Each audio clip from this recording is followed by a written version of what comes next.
Hey guys, and welcome to the Kurima Podcast, where we talk about business, finance, entrepreneurship, and real estate. I'm your host, Jason Kurima, and I have a very special guest today, Justin Cantrell. Justin, it's great to have you today. Appreciate you, Jason. Excited to be in here. It's my first time in a podcast, so I appreciate you having me. I know that we've kind of worked on trying to get this started a couple of different times, and I'm glad to be here. Yeah, it's awesome, man. I know you're in the Capitalist Cartel group with me, and that's originally, I think, how we met. We actually, I think we took like a King Air plane out to, where did we go? I can't remember. Tupelo, Mississippi. Yeah, out there Tupelo. to meet the Butler guys. Yeah, and that was a cool trip. So tell me about your story and how you got started originally. So I'm going to try to keep this as short and kind of cut to the chase as possible. Without going into the whole life story, how I got started in business for myself, I had been working for several years over the road in the blue-collar industry, kind of union trades, welding, millwright work, precision mechanics, things of that nature. Very heavy hours. We were on a 712, 714s, 610s. There was no such thing as a 40-hour work week. Very heavy. I was a young guy, almost the entire time. So being the young guy, you get put on nights. That was tough. Makes life with friends and family and relationships really hard. You're never anywhere local. The jobs that you're on are, you may have a couple of guys that were on jobs with you, or you may be on an entirely new crew of people, and it's like being hired onto a new job every few weeks or a couple of months. It's like you get familiar with these guys, and then next thing you know, you're here with an entire group of new guys, and you kind of adjust there, which I think is healthy in some ways, but it definitely was challenging.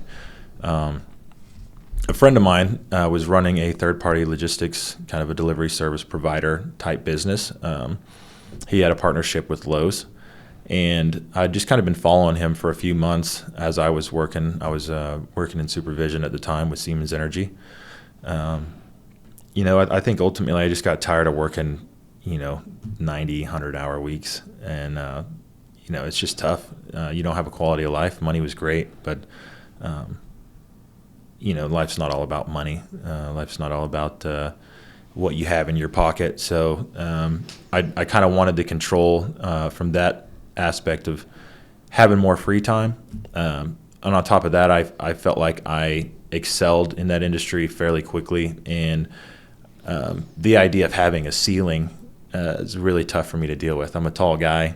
Use an analogy there. I've bumped my head a million times, and I don't like having things above my head, right? And metaphorically speaking, I guess you can't go where you want to go when you work for someone else like you would if you run your own ship. So that's why I got started in that. Like I was saying, he kind of turned me on to that. I asked my buddy Matthew Schluning, childhood friend of mine. I've known him my whole life. Great dude. He came up, got me to put me in the right position in terms of who I needed to speak to and whatnot, who to reach out to get involved with the industry. I landed a contract up in Pittsburgh, Pennsylvania in 2022 fall. So, and this was after I'd sat in my ex-girlfriend's house and was just trying to figure out what to do. I got tired I'd come home, for a week or two and then be gone for 2 months or 3 months, and you hardly ever talk. And I was like, man, I'm tired of this. So I jumped on the computer and got on LegalZoom and formed an LLC. And I was like, this is what I'm going to do now. And, I just all in with it. If it works, it works. If it doesn't, it doesn't. I'm confident in my ability to bounce back. Mm-hmm. So that's really cool. So what would you tell someone that really wants to start a business? Like it sounds like you just jumped in, right? Mm-hmm. What gave you the courage to do it? Because a lot of people, I think, get hung up on not taking that first step and just going after it. Sure. I can tell you that any person that I talk to that's like, man, I really want to get started and do my own thing, right? Mm-hmm. I think for me, and I think, this certainly may not be the best answer, but be confident in your ability to make it happen, whether what you're going for happens or not, right? Have something in your back pocket. And even if you don't, you got to know yourself and your work ethic and your ability to figure it out. Several people that know me know that I mean, there's just things that I might not know what's going on. The fake it till you make it type, the saying there. Man, I was in rooms I didn't belong in. I was in a room kind of running the show with guys that have been doing this for just as long as I've been alive, and I was kind of the leader there. And there's times where I'm like, man, what the heck am I doing? Like, do I belong in this spot, right? And then in the back of your head, you gotta go, I'm here. We're doing this, right? And if you're worried about failing, if you're worried about being ready, you're just never going to get going. And that was for me. There was times I thought about different things that I wanted to do, and I'm like, gosh, I don't know anything about this, and I don't know enough to get going with this. And it's you just have to. You just have to. If it works, it works. If it doesn't, it doesn't. You realize, like, whether you're younger or you're older, it doesn't matter. Like I say to people, in terms of school, even, I don't want to go to school to be a doctor. It takes 8 years, it takes 10 years to do, right? And you're 21 or you're 18 and you're trying to go to school to do that. And it's like, whether you do or you don't, God willing, you're alive 10 years from now. 10 years from now is coming. Yep. And when that 10 years passes and you think back on it, you go, man, I would have graduated today, but I just didn't do it because I was worried about it, or I was just worried that it was going to take so long. Well, here we are. And the time's passed and you didn't do it because you were worried it was going to take too long, and now you don't get that time back. Absolutely. So I love that. That's a great example. I think about that a lot. Like, if people would just get started, like, the time's going to pass anyways. You might as well do what you want to do and start living your life the way you want. It's going to take more time. It's going to take a lot of work. If you don't know what you're doing, right, if you don't have that knowledge in the industry, then sure, it's going to take a lot of work to do, but how do you develop that, right? And I think the best way to learn things is to do them. Mm-hmm. In worst case, you can always pivot. Right. You're going to make mistakes along the way. You're never going to do it right exactly the way it needs to happen, but screwing up is how you learn. You know what I mean? You have to be careful about how bad you screw up, but you're not going to pick up on the knowledge like you would. You can't. There's no book to read on how to do it the right way. Because everybody's experience different. So what group are you in right now?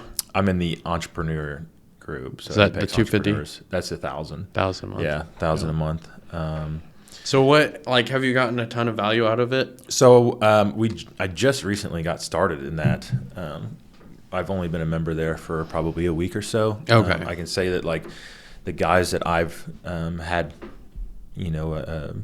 experience with so far, they've been pretty great. So, as far as just like encouragement and, the big thing is, in my old man's the same way. They say, we don't try anything. We either do it or we don't. Mm-hmm. In business, you don't try to do stuff, you do it. Yeah.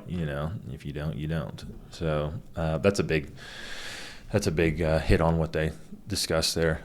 And then just being positive, it's, hey, it's time to work. We wake up as soon as you're awake, it's time to get it. You know what I mean? And you go to sleep. There's no 9 to 5. Mm-hmm. When we run a business, you clock out when you go to sleep. So, yeah, it's been great so far, man. And I think it's going to be promising. Yeah. So, going to be do a post and kind of a shout out to that group as well, and kind of an overall of what I've done and what we're looking to do. Yeah. So sweet. So what's your revenue? What do you think your revenue for this year is going to be?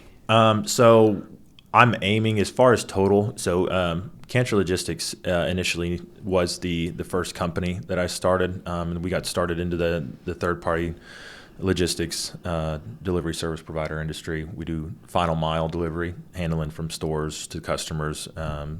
Once in a while, we do warehouse to warehouse or warehouse to store, but it's primarily from the warehouse or store locations to the consumer. Yeah.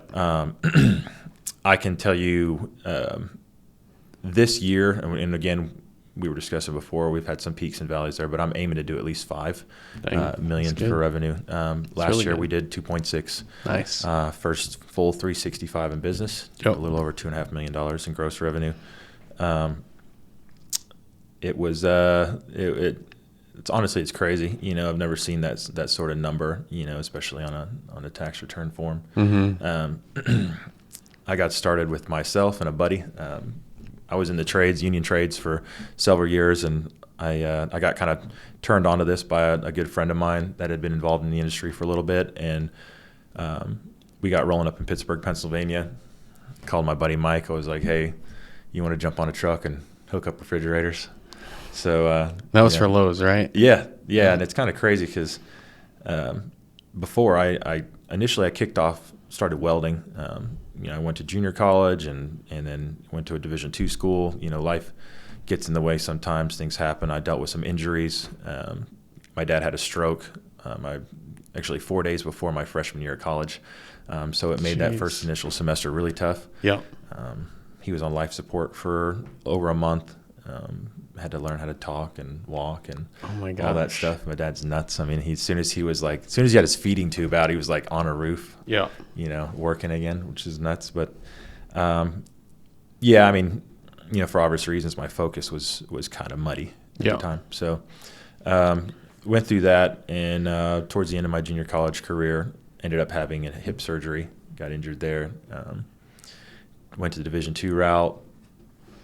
Football is that was my in. That was my way of doing the college deal. Yeah. Myself and many other people are they count on the scholarships, athletic or academic, to make it through to go to school. But due to that injury and a couple other reasons, I didn't end up finishing. I stopped with a semester left. Instead of re-enrolling and registering for classes in January of 2017, I went to Missouri Welding Institute. Started there January 31st and graduated June 4th.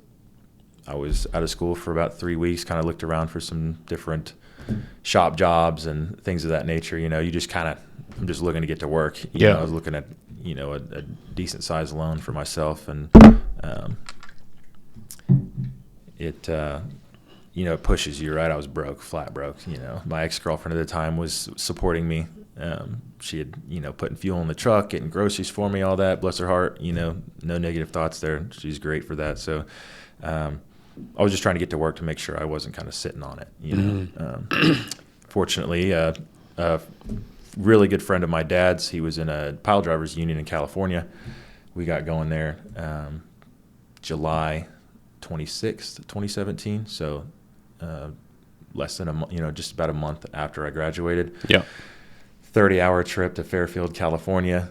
Stayed the night, woke up, went to Oakland, California, joined the local 34 pile drivers union out there. Went to work out there after that and did that for a few months. Really didn't like California, especially the Bay Area. It was really tough. Completely changed of scenery, a huge change of scenery from here in the Midwest. Didn't like that. Didn't like waking up at 4 a.m. to be at work by 7, and we were only like 19 minutes away, or 19 miles rather. Oh my from work. gosh. Yeah, man. Yeah, I would jump in the truck, and at the time, being from Missouri, I had this Duramax, 06 Duramax, and all slicked up and got like 14 miles a gallon. Yeah, how it goes. I was out there. Diesel was like $6 a gallon compared to like $2.30 back in Missouri. Yeah. You literally would roll down the highway and just park the truck and turn it off and just sit there. There'd be days where I would be pushing it to get to work on time, being less than 20 miles away. And then there was times where I would roll down the road and I'd be there like 2 hours early. Oh my gosh. Yeah, it was awful. So that got old quick. And a good friend of mine and business agent at a local 1529 Millwrights in Kansas City, he had initially recruited me to come join the union there out of Kansas City when I was at MWI. We had kind of a career day. I didn't know anything about the union. They don't push that. It's not super strong here in the Midwest. You just don't hear about it as much. So, that amongst some other negative, talk, it didn't really strike my interest initially. But once I started in pile drivers, there wasn't such a deal here in the Midwest that I was familiar with. So I said, hey, I'm going to give Mike a call. Michael Glavoli is his name. Super cool guy.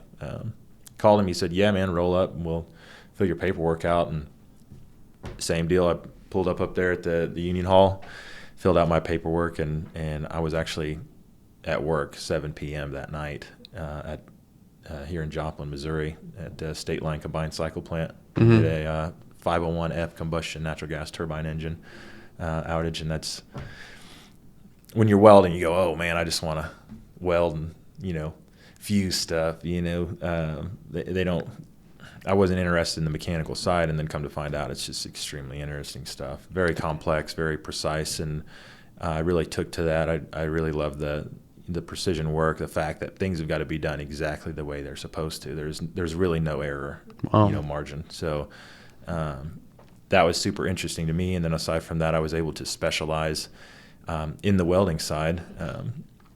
First job through the union was with Siemens Energy. You're not really supposed to be welding with them unless you're certified to do so through, their testing procedures. They do like the American Society of Mechanical Engineers. There's certain codes and whatnot that you have to adhere to and pass. I was on nights. There was only one welder on the job, and he was on days. There were some things that needed to be done on blade rings on the turbine, and I told my superintendent, I was like, hey, I can weld, and he asked me, he's like, you ever weld Inconel before? And I had no idea what that was. Yeah, I don't know. Well, it's like stainless steel. So all right, I'll give it a shot. And I get down in there, and I'm getting ready to TIG weld on it. And he's like, I'm just letting you know those are about $40,000 a piece. And I said, oh, great. I appreciate you letting me know that. I'm over here trying to do this, and I'm shaking so bad. I'm just so nervous. And I probably sat there for an hour just trying to like chill out. And they're it's an authentic steel. It's a very expensive material, one, and then on top of that, there's machining that goes into the pieces, and you can't just go down the store and grab these things. Yeah. So messing them up is very significant. By the grace of God, I did well at it. I took care of it. By the time my shift was over, day shift was rolling in. Welder on days had been doing it for a while. He's a vet, so he rolled up and said, yeah, man, who did that? It looks great. And first job ever as a millwright, welding with them, kind of opened the door for opportunity to weld. And I got started traveling all over the place and did that for several years. Nice. So that's how I got started in the trade deal and got that direction. I would say from 2017 until 2022, I did that. I went from a kind of a first period apprentice with no experience at all. And, I knew how to weld. I knew how to do a quality job. Whatever it happens to be, I believe that like my name's on that. Mm-hmm. And I can't accept doing less than I know I can. Mm-hmm. And there's times, and it's very frustrating, but there's times where I've messed up, everybody does. And I'll spend all day doing something to make sure it's right. I tell the guys, leave me alone. I don't care if a shift ended an hour ago. I can't walk away from this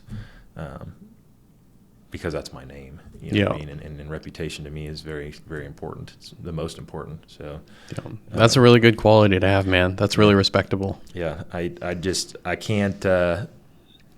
You have to take pride in what you do, and I don't know how people are able to do a half-assed job at something, knowing that others know that that's what they did, right? Yeah. That's just the way I've been taught, and taking pride in what you do is right up there with it all. So Justin, what's some of the biggest lessons you've learned in life? In terms of life in general, I've never really, had an issue doing this, but I think that just going about things with good intention, trying to do it the right way, and no matter what it is that you're trying to do, things will pan out the way they're supposed to. My dad has told me before, it's like the crooked arrow doesn't fly.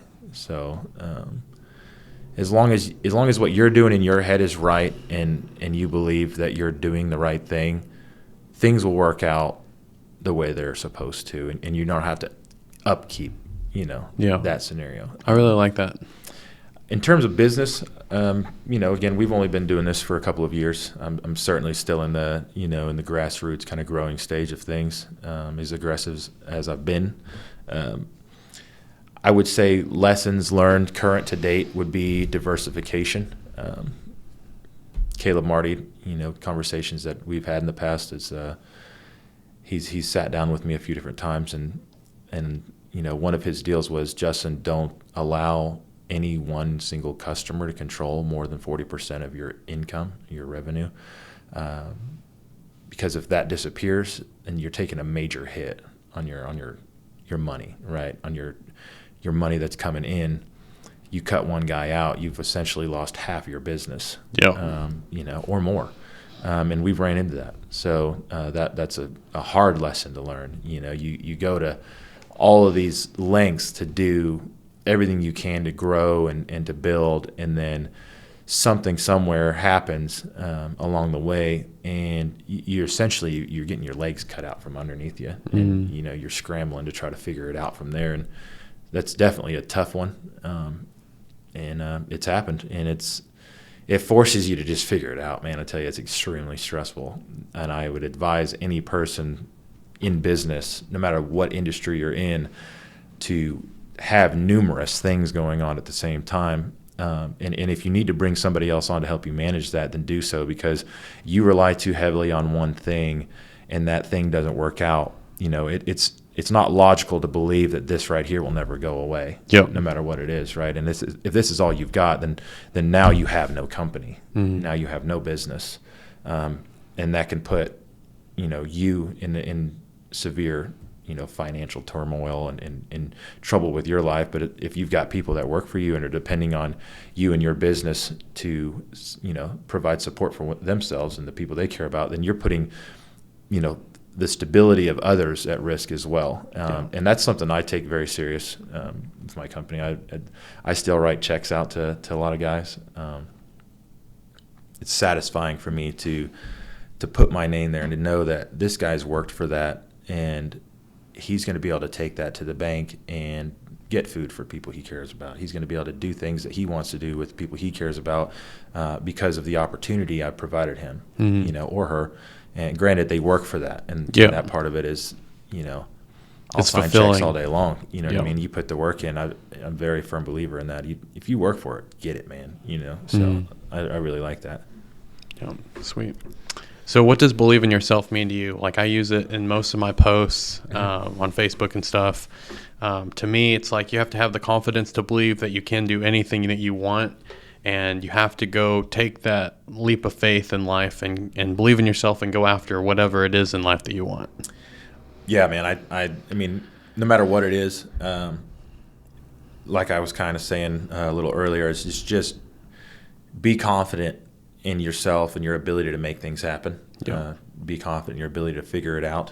You're going to have problems no matter, your problems grow.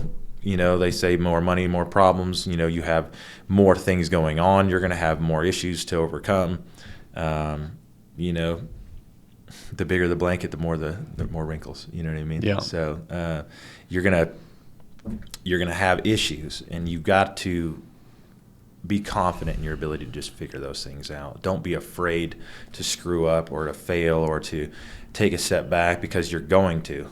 You're going to. I don't care what it is. No person anywhere that's ever started anything has just done so and just gone on a straight path to greatness. Like, it just doesn't happen that way. And I think any person that's been involved in business at all or anything that is propelling them forward will agree with that. Yeah, absolutely. So what's some of your goals that you have right now? Like, what are you working towards right now? So number one, we are just looking to kind of grow and build more structure, get more systems in place to, I guess, iron out the wrinkles in the business that we're in as far as delivery and installation. When you grow, there's like you say, you're going to have issues, and we're trying to develop that strong foundation to where you can build off of that. And if you've got the proper systems in place, you essentially just scale off of what works and just multiply that. So getting the right people in place to do that, recruiting, marketing, finance management, tracking, trucks and guys and time and stops and all of these different things, trying to cut costs where we can, finding different suppliers for things, getting those things in place so that we can increase the margin on the bottom line, while also providing the people that work for us a way to make more, right? We incentivize work. The more that they get done, the better they get paid. And we have a baseline pay structure with our business, and this is something that we've developed, recently. We have a baseline pay structure, and then there's an increase in pay based on the number of stops that you complete, the number of installations that are done. That's part of the restructuring there. Aside from that, we are actually getting started, and this is something I wanted to bring up before, is tomorrow, actually, I'm going to St. Louis, and we're going to be purchasing a commercial mobile media blasting, dustless blasting setup. We're going to be partnering with a couple local construction companies and restoration businesses to do mobile sandblasting. That's cool. Fire restoration. We're going to be doing, headstones at graveyards, boats. We got lakes all over the place here, and within an hour or two of Southwest Missouri. Anything that's need, paint preparation, construction remodels, anything like that. We're really going to be pushing for that. That's a large expenditure. In fact, the largest purchase that I will be making in terms of myself personally and with business. So a little bit of nerve-wracking, feelings there in terms of, one, I have no knowledge of that. That's part of the believe in yourself thing. I've sandblasted some parts inside of a blast cabinet at a couple different jobs of mine, but I've never done that on a commercial level.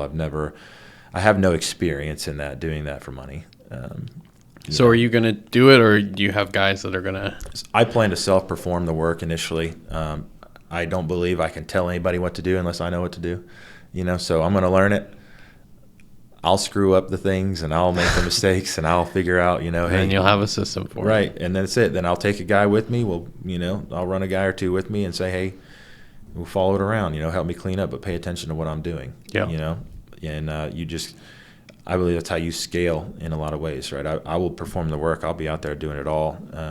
One, because I'm not going to walk away from it unless it's done correctly, right? And then I'm going to relay that and can convey that to anybody that comes on with us. And of course, running business, I'm not doing it for a job, right? I don't want to be in that position forever, but I think that's necessary to be in that position at first. Yeah. So that's one of our big deals. That's kind of a goal that we're looking for. And aside from that, the diversification deal, just getting more contracts in place, treating the guys right, fulfilling our promises and being that dependability, having that dependability and being that guy that these people can call and, you let me know what needs to happen and it'll get done. Yeah, so. Absolutely.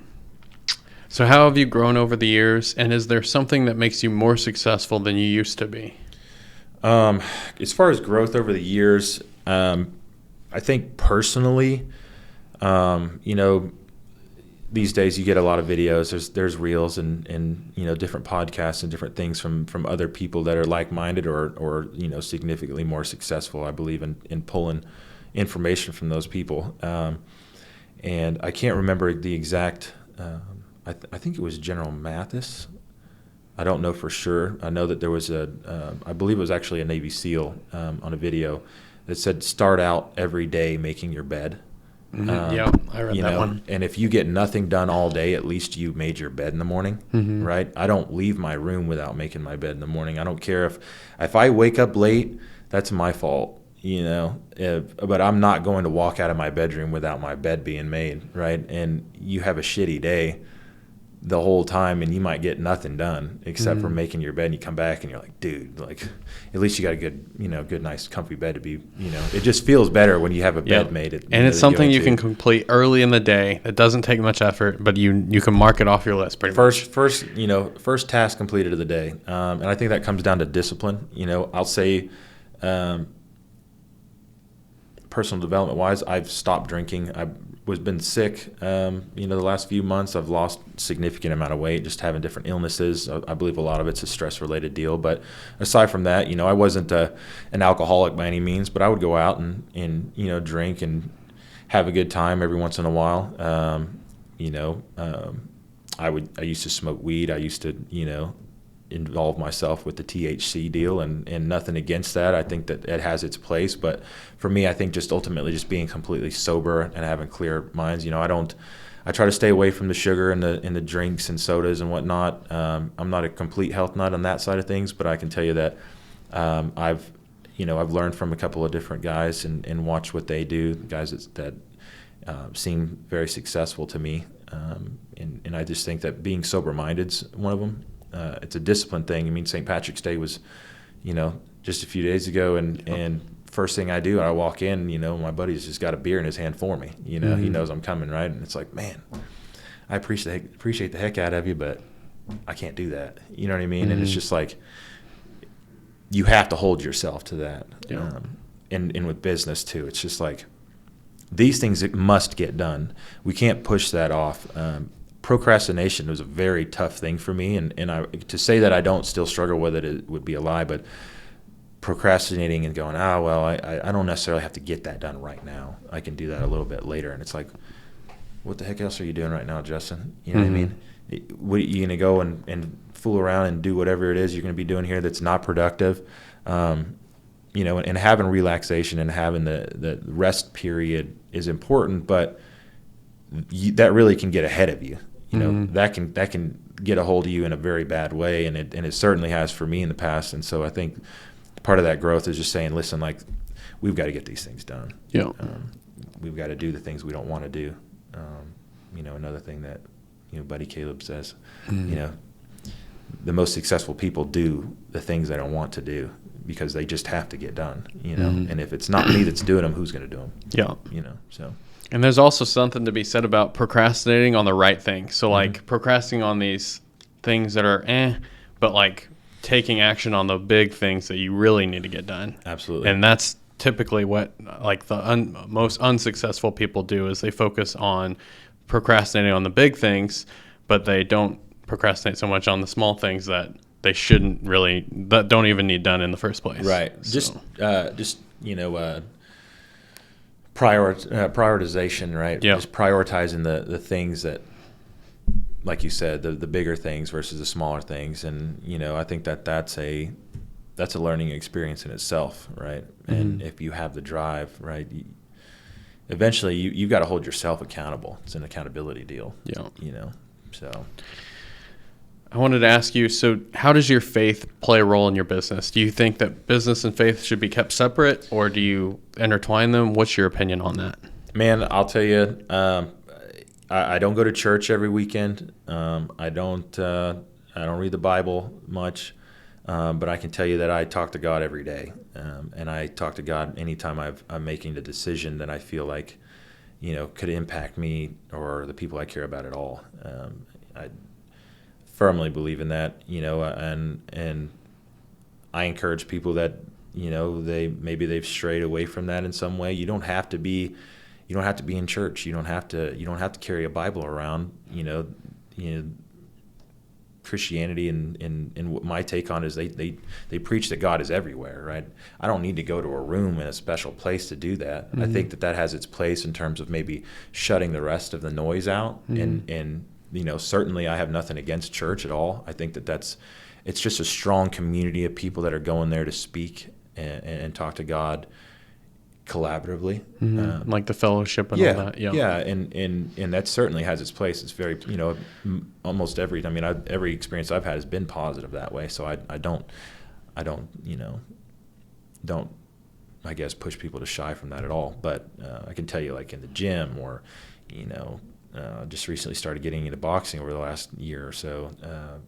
When I'm getting underneath something heavy, God, please watch over me and give me the strength to lift this and keep me safe from injury. You know what I mean? Because what I'm doing might get me hurt, right? And so far, I've been able to stay away from that, and I credit God for that. And in terms of business, when you're making the big decisions, you're doing the things that are kind of uncomfortable or scary. Just like, getting ready to go buy this equipment here. I don't have any clientele yet. I just got with a friend Peyton here in Joplin to do the website development and our kind of logo design and advertising, trying to get those systems in place. But I have really nothing in place. But I know that this opportunity, that's kind of presented itself to me, is something I know I will figure it out. Yeah. And I know that God's got my back. It's like, listen, like, take me in the right direction. So peace of mind on that, and and any other challenges personally that I deal with, like I say, I definitely credit the Lord for that. I can tell you one of the things that helped me sleep at night when my dad had a stroke. I just prayed, because I lost a ton of weight. I wasn't able to go to bed. It was like I was afraid to wake up in the morning in the hospital, call me, tell me my dad died. So you just kind of have to say, listen, like, whatever you will is going to happen. You have no control over those type of things. And in terms of peace of mind, certainly I encourage people to talk to God if that's what you believe. And I don't see any shame in doing so. I tell anybody that. So like for me, it's like even the smaller decisions, like I'll pray to God and ask him for guidance and to show me the way and help me to be the person that you want me to be. Like, not, like I feel like you have, especially in business, you have to believe in God and trust in him to help you make decisions. Cause like without it, it's kind of like without him, it's kind of like depressing and scary. Like if you don't have anyone else to rely on besides yourself completely. Yeah, exactly. And, I totally agree with you. What's one of your favorite business books, or is there a business book that's really like helped change your business completely or how you view things? So I'm big into kind of the self-development stuff, Atomic Habits. And forgive me, but I don't recognize the author names right now. There's several books about just positive habits. There's a couple of books that have like different essays, 101 essays to read on a daily basis, kind of different encouraging type deals. The Rich Dad Poor Dad is a staple. The Starbucks Experience was a good one. There's a couple of different books that I've got involved in, and I'll be honest with you, I don't read nearly as much as I should. And I, aside from just taking accountability for that, I have found it very difficult for me to focus on just slowing down and getting in front of a book sometimes, because I'm so worried about all of these other things that I've got to get done. And so it does pose a challenge for me to kind of just sit and say, okay, I'm going to dive into this here, and I'm really going to give this my attention and pull from this. When in the back of my mind, I've got all these other things going on. So that's something I struggle with, and certainly something I need to work on. So in terms of books, unfortunately, I don't have a ton of insight on that. I do try to read the encouragement and the self-development type deal, but that's kind of where I'm at with the book deal. So I need to read more. You mentioned a lot of really good titles. Like for me, Rich Dad Poor Dad is, like you said, a staple. It's been probably the biggest game changer for me and my wife. So, and then I don't know. You mentioned the Make Your Bed, like by the Navy SEAL or sailor or whatever he was, and I read that book, and that book was really good. There's a lot, it sounds like a very basic thing to do every day, but it literally is like checking off a box in your mind every day. Yep. So for me, I actually started, I do the Make Your Bed, unless my wife's still asleep, which sometimes that's the case, so I just kind of let her be. But flossing, like something that, like everyone's like, oh, like everyone knows you should floss, right? But like how many people actually do it consistently? So I try to do it every day. It's one of my routines, one of the forming habits. And it's just a consistency deal, like you said. Like it, no matter what it is, I've kind of preached that to some friends. It doesn't matter what it is that you do, right? If you do some sort of physical activity, or you do some sort of, you read a book or whatever it may be. Putting that into the course of action and just consistently doing something every day. Or on a schedule, and say, oh, I don't care that what the weather's like or how I feel or what's happening today or any of these things. Like, I'm going to do this. And that's just, again, it comes down to a discipline thing as well. Yeah. So what's the thing that you're scared to do in your business that'll take you to that next level? Man, I can tell you probably the scariest deal for some different reasons that I don't know if I should say on camera, but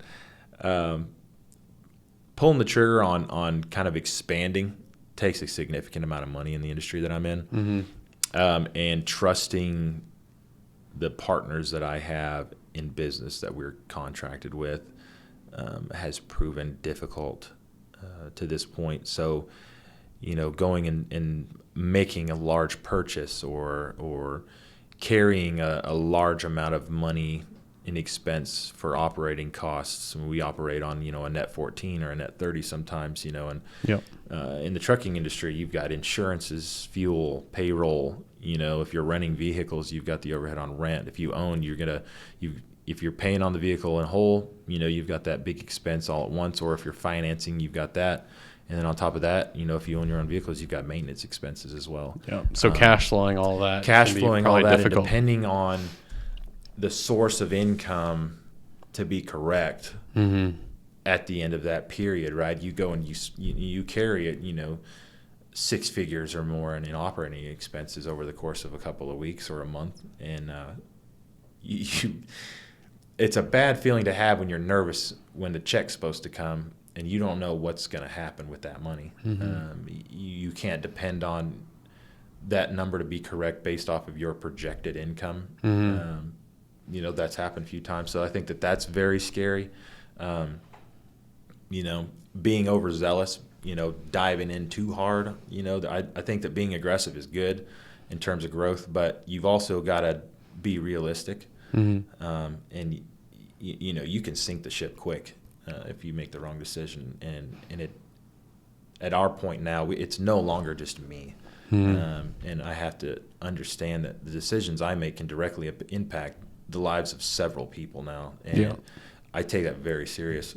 So doing those things, making those moves is definitely, a scary deal. But again, it comes down to just being strategic and trusting in God and knowing that we're going to go the right direction with that. So it's certainly scary. The growth in general is scary. Expanding is scary.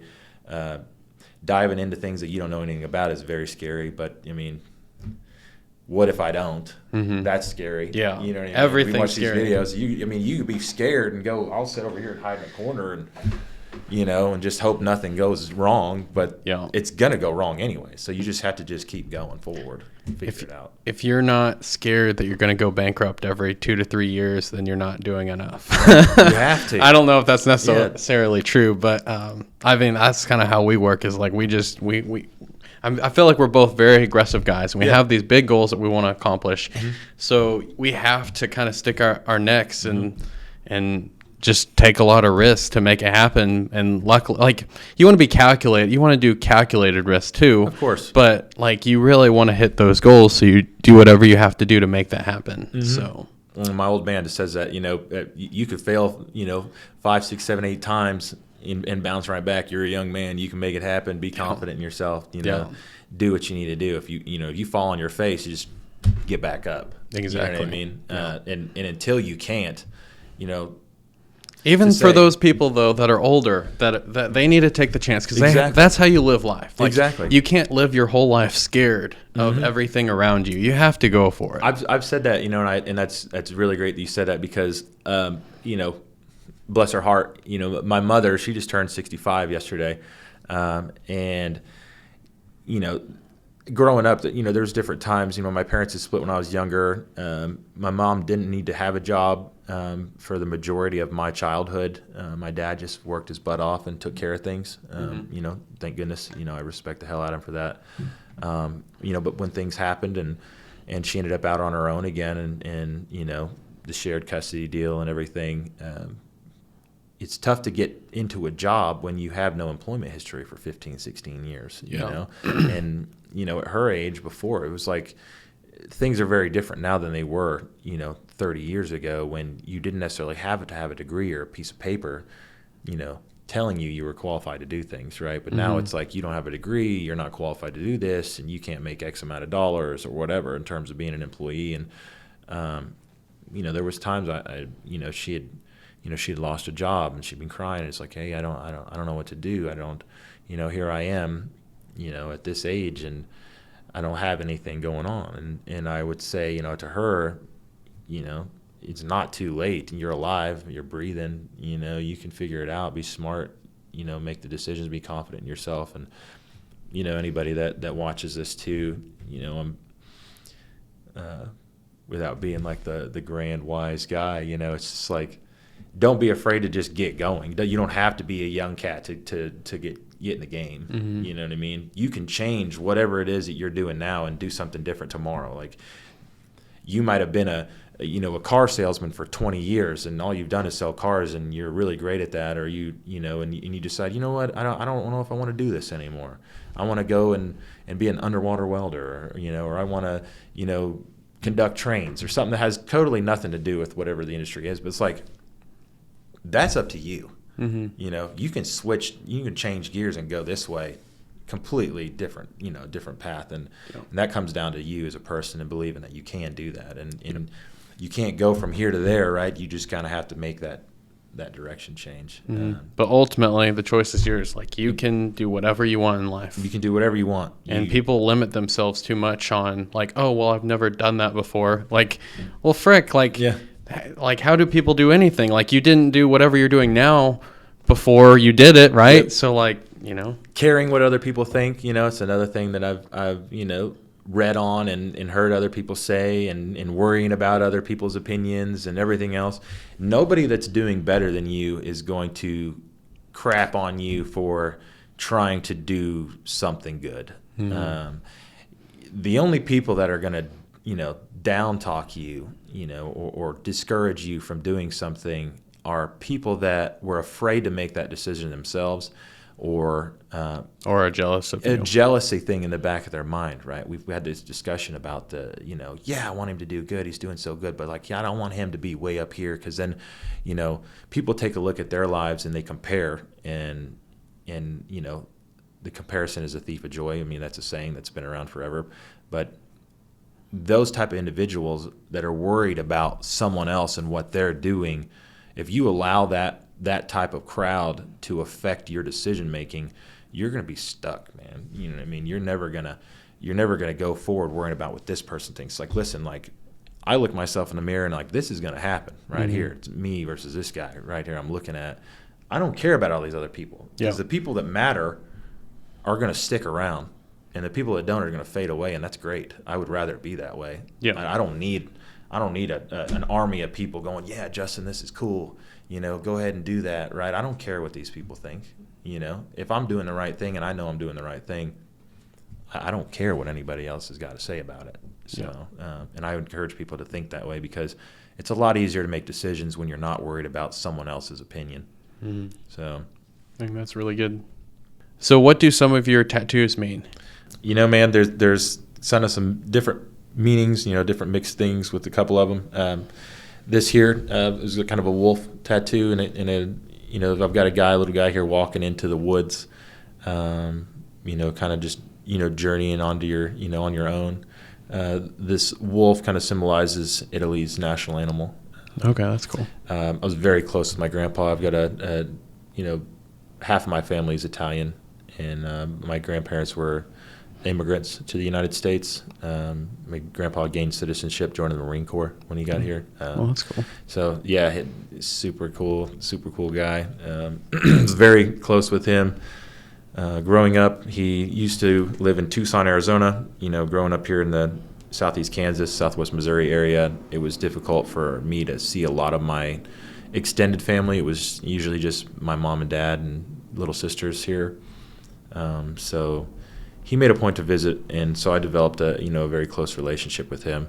And so getting this tattoo, and I've also got another one here that's kind of a, it's got his name on the top of my shoulder, and him walking up into the into heaven's gates, and the clock kind of breaking at the time that he passed, and that's the cool. date there on that. It's just something to commemorate him by, and he was very special to me. So that's this one.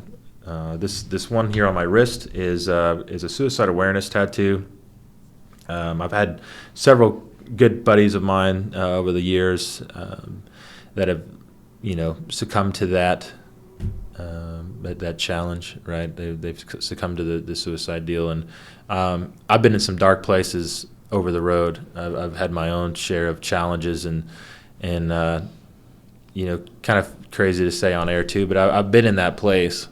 Some things that happened. I won't go into detail, but I was in a hotel in Erie, Pennsylvania, and went out and got absolutely blasted drunk, and it was just like, I don't know if this is where I want to be anymore. And I credit God to putting people in place and making the phone ring at the right time. I was there. I know what it's like to be in that dark place. So I got this tattoo here, and it just says that it was then that I carried you. Because you fall, really. You're down, and there really isn't a lower point when you're thinking about ending your life. You know what I mean? Mm-hmm. When you're really there, I don't know of a lower place. Yeah. And so when you're down, So it's actually kind of interesting that you said that, because just this week, so I was on a run at the park, and there was a guy sitting there, and I felt God pulling at me to go and talk to him. Mm-hmm. So I'm like, I try to fight it, of course, and because it's an uncomfortable thing to go and approach someone and that may not want to talk to you at all. Sure. And so I'm like, okay, if he's still there on my next lap, I'll go. So I did a mile lap or whatever and came back, and then he was still there. And so I'm like, gosh, God, this for sure means you want me to go and talk to him. So I'll go talk to him. So I went and talked to him, and he seemed like he was on something. I'm not sure exactly if he was, but his face was pretty red, and eyes were maybe glazed or something. I don't know for sure. That's just my perception of what I thought. So anyways, I go up and talk to him like, hey, I really feel like God's telling me to come and talk to you and just see how you're doing and stuff like that. And he said he got kicked out of a rehab program recently because he relapsed, and so he's about to go into another one. And so we kind of got to talking for a little bit, and then I prayed with him, and after we prayed and stuff and talked a little more, he kind of shed a tear, and I was like, man, I just was really glad that I went and talked to him. And I don't know, like, I did a Facebook post about this, but I didn't even say this part, but I almost felt like God was telling me, like, that he was having suicidal thoughts. Like, I don't know for sure. I just feel like there was something dark there. Grab a hold of this guy. Yeah, I felt like there was some type of darkness there that felt like suicide or something along those lines. And so I know, and someone even commented on my Facebook and said, you might have saved their life or whatever. And I'm like, well, it would have been God, it wasn't, I didn't do anything. Was that a video you posted? It was like a post, it was Facebook post. I think I remember seeing something about that, and someone did say, and you very may well have, you don't know. Yeah. But I mean, it's like, oh God, like I wouldn't have, it's an uncomfortable thing, but you never know the impact you'll have on someone's life. Yeah. You have that in the back of your head, like, I need to go and do that. Yeah, for sure, man. I don't know. That's another reason why I have it, dude. It's like probably the very first person, in a strong point of why I did this, aside from my own personal experiences with it. My friend Keyshawn Walker, he went to Riverton, Kansas high school. Was a good buddy of mine through school, and super, super sweet kid. Hard worker, very talented athlete. Anybody that watches this is familiar with that would say the same thing. Dude was just always happy, smiling all the time. You'd never know this kid was upset or dealing with something. I mean, I've never, throughout the course of me knowing him, I never saw him upset at all. He was always smiling every time. Hey, Justin, always happy, and I don't know exactly what he was battling, and it can go for any person. Excuse me. One day he, I guess the last time anybody saw him, he went to Dairy Queen there in Galena, Kansas, and ordered some food, and nobody knew what was going on with him. Jeez, and man. He ended up taking his life that night, and he's a good friend of mine. So that was tough, Don't want to get emotional with that. It was tough, man. You don't know what people are going through, dude. So you got to be there for people and be nice. So what advice would you give someone that really wants to succeed in life or business? I think you kind of touched on that question a few times throughout, but is there anything else that you can think of that, maybe someone that's young, out of high school or out of college, wants to do big things, but really not sure what direction they want to go, so they're just not really sure what to do? Write it down. Get a piece of paper and write it down. That's for me. I'm far from a life coach, but I can say, like, listen, this may not be the right way, but it's the way that I did it, and if nothing else, I can tell you that. Yeah. Just what do you want to do? Write it down. How do you want to do it? How do you see yourself doing so? What are the problems that you think are going to come up? How am I going to deal with those things, right? Write out the challenges that could happen. Okay, these things could happen, okay, but that's great. Be aware of these things that might happen. Don't be afraid of them. Write out what the solution to these problems is going to be. Go for it. It's so cliche to say, but just do it, man. If you don't, you'll never know where you're going to be. You never know what you're going to accomplish if you never try it. Mm-hmm. But if you write it out, it kind of makes it a little more concrete than just having those thoughts. Sometimes if I don't have a piece of paper, it's funny. I mean, I've got 2 phones right now, but it's kind of a pain in the neck. But I'll text myself. Mm-hmm. I'll put something in the notes and I'll write it on the notes because it might be a great idea. It might be a good thought at the time, but they come and go and things get in the way and things happen and then you forget about it, right? Yeah. So I write these things down. And then you can go back and look develop at a them. course of action, Yeah. develop a plan. So I really love that you said that because, like, even in high school, I'd write out my goals. Like, I listened to Zig Ziglar and Brian Tracy and a bunch of Tony Robbins, people like that, and they talk about writing out what you're wanting to do, stuff like that. And for me, that's one of the I'd say that's one of the biggest things that have helped me to be as successful as I am. And I'm not near where I want to be yet. you have a direction But now. yeah.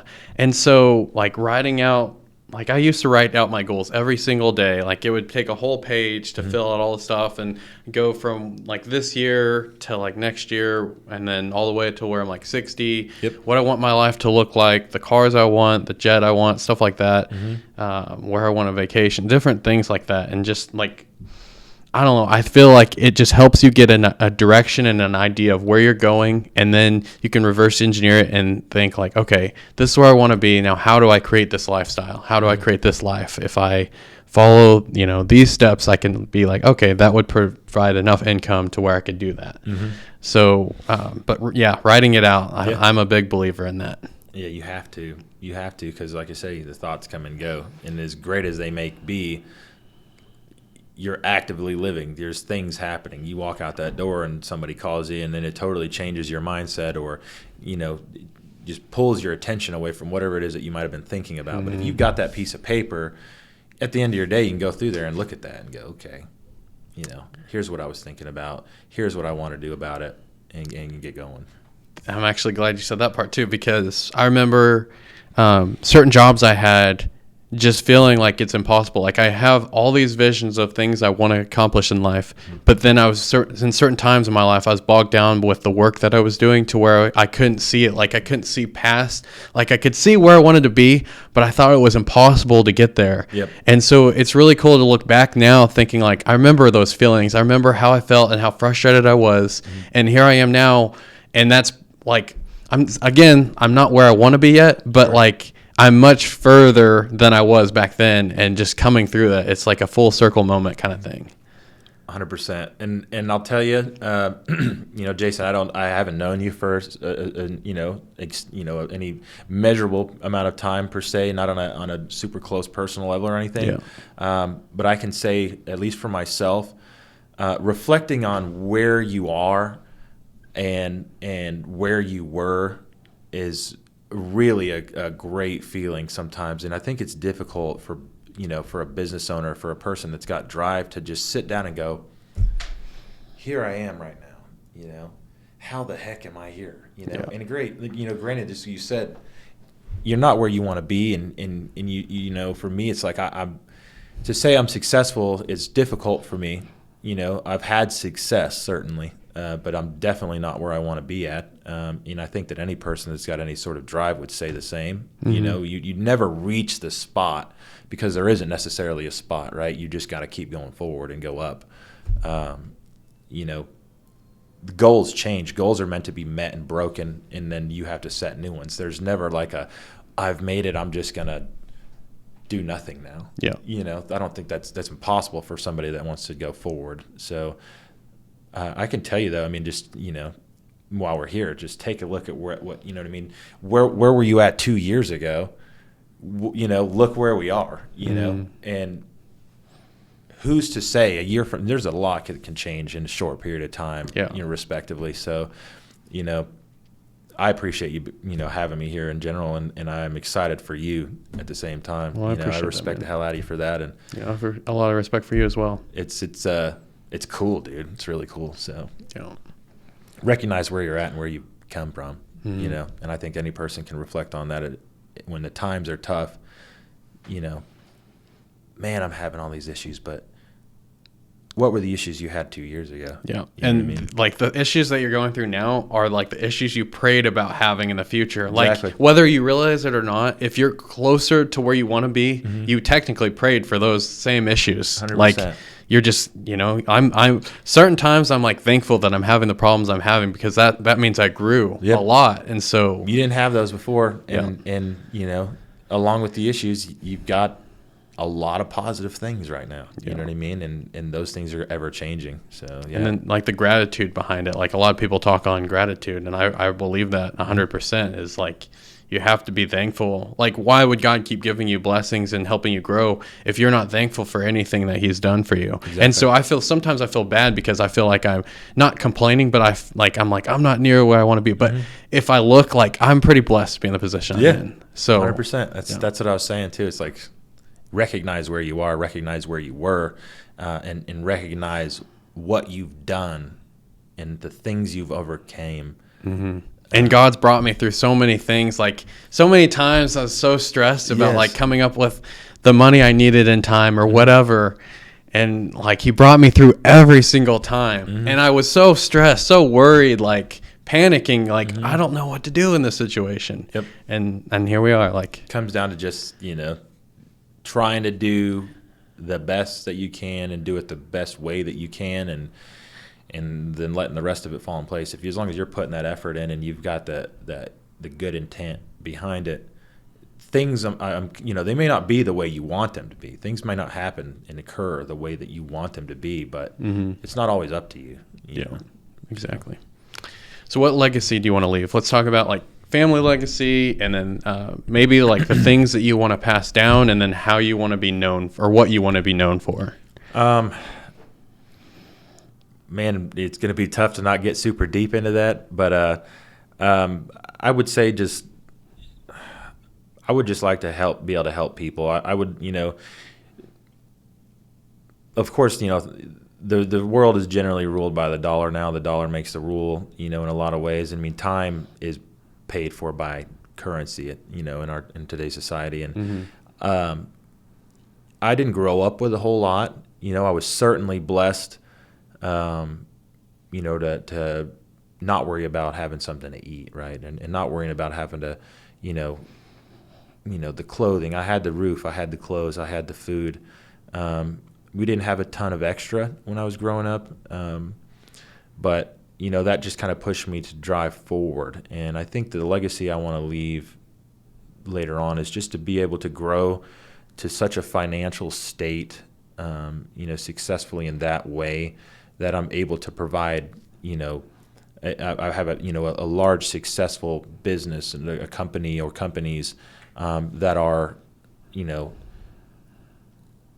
there are ways for people to support themselves and provide for their families and for themselves, but also be a positive work environment for people, because a lot of people have jobs that they're doing simply because they have to. You're forced to. You have to have a means of income, and a lot of people don't like what they do. And I want people that work for me and for our business to enjoy doing so. And I try to push for that. I want people to say, I really like working for Justin. I like working with him, And aside from that, the financial capability to retire my parents, my dad's disabled now. He's on a fixed income. My mom's nearing that retirement age, but, without getting into too much detail, she doesn't make a lot of money. And she deals with, she's a at-home, worker. She works at home. She, answers phone calls, and some of those people on the other side of the line aren't very nice. Mm-hmm.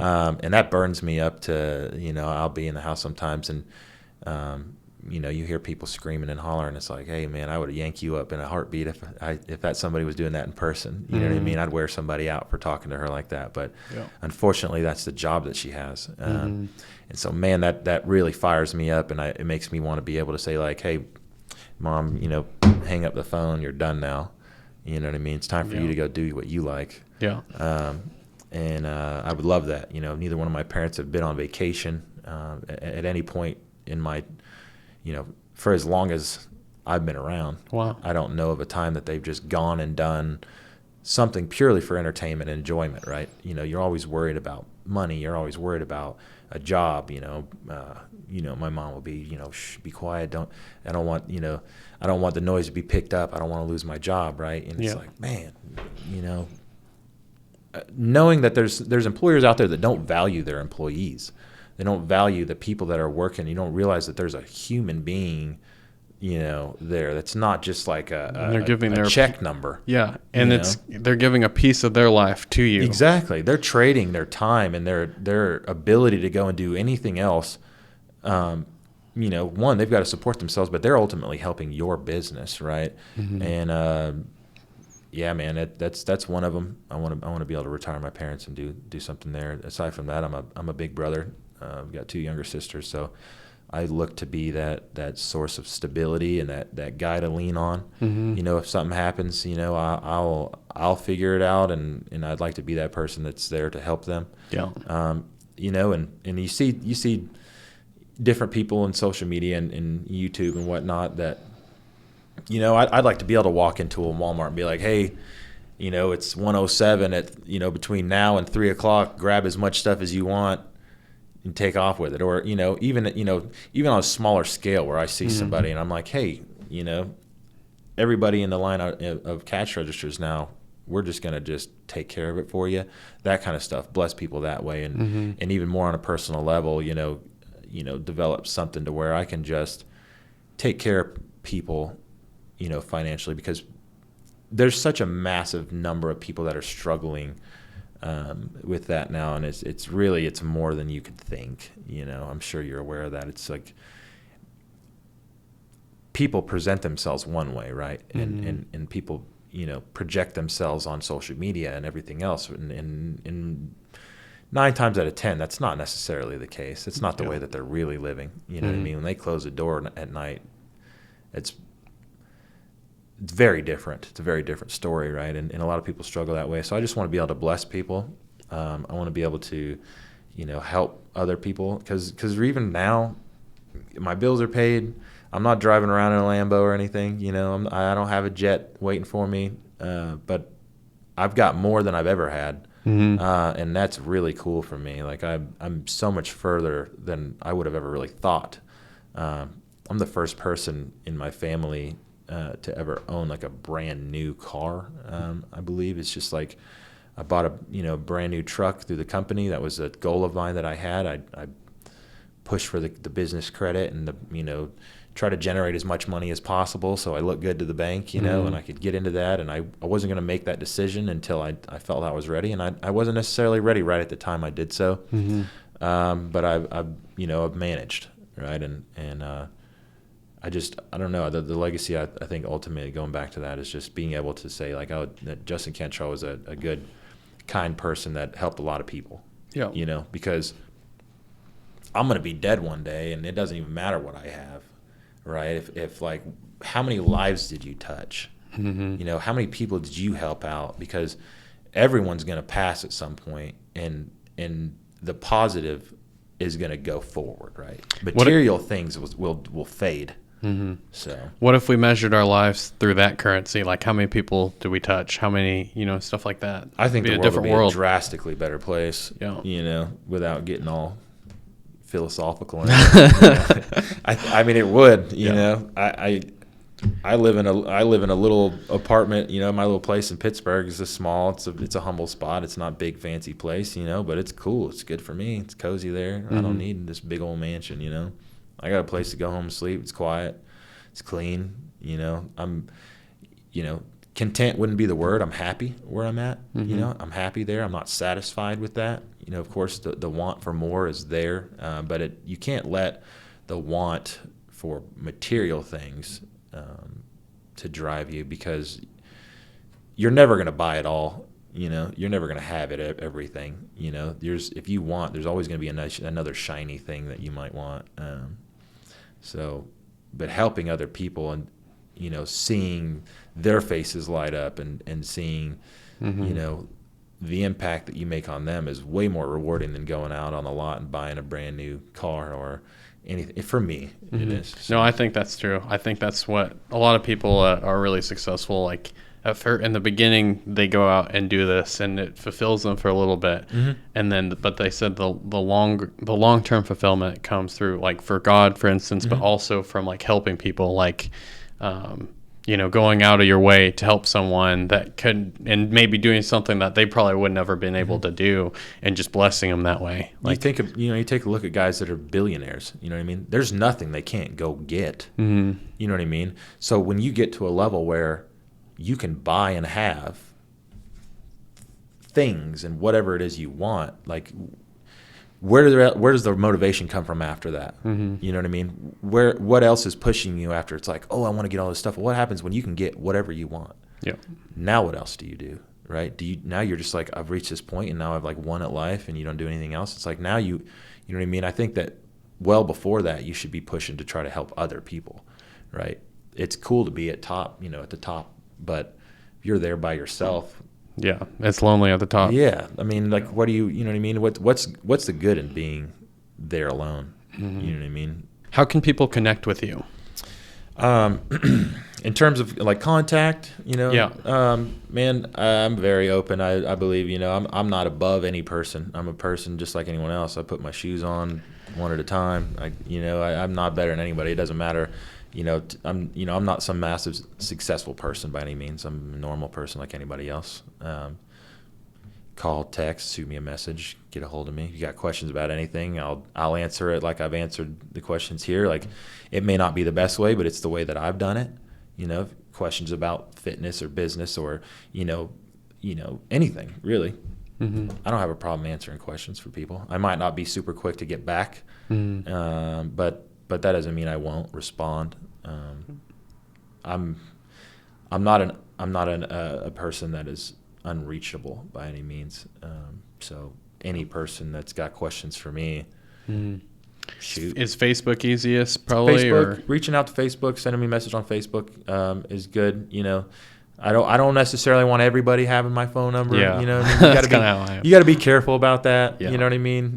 Because unfortunately, it's the world we live in. But I mean, if you find me on Facebook, Justin Cantrell, Cantrell Logistics, you see me on there with my mom and sisters right now. It's my picture. But yeah, dude, shoot me a message. Nice. And then, do you have a final message for our audience? I would say, you know, if there's something that you want to go do, if there's something that you feel like you're meant for, right? If you're in a space where you're like, man, I'm here, but I really feel like I can do more than this. I think I can do better than this right here. Develop a plan. You know, try not to go into it blind. You know, again, you can do so, but you know, develop a plan and be confident in yourself to execute, and don't be afraid to fail, because you don't lose, you learn, and you only lose if you quit. So, you know, there's a lot of times, man, where I've just had so much stress and I've been so pissed off, just incredibly, man. I mean, a lot of times, and it's like, man, I could go back to this over here, and I didn't have to worry about any of these things, right? But I'm like, no, I'm not doing that. Yeah. I'm not doing that. I've come this far. I'm going forward until I just absolutely can't. Yeah. And so come up with a plan. You can do whatever you want to do. you've got to just put the plan of action in place, and don't give up on the hard days, because they're coming. Well, thank you guys for watching the Kurima Podcast. Make sure to like and subscribe, and we'll see you on the next video.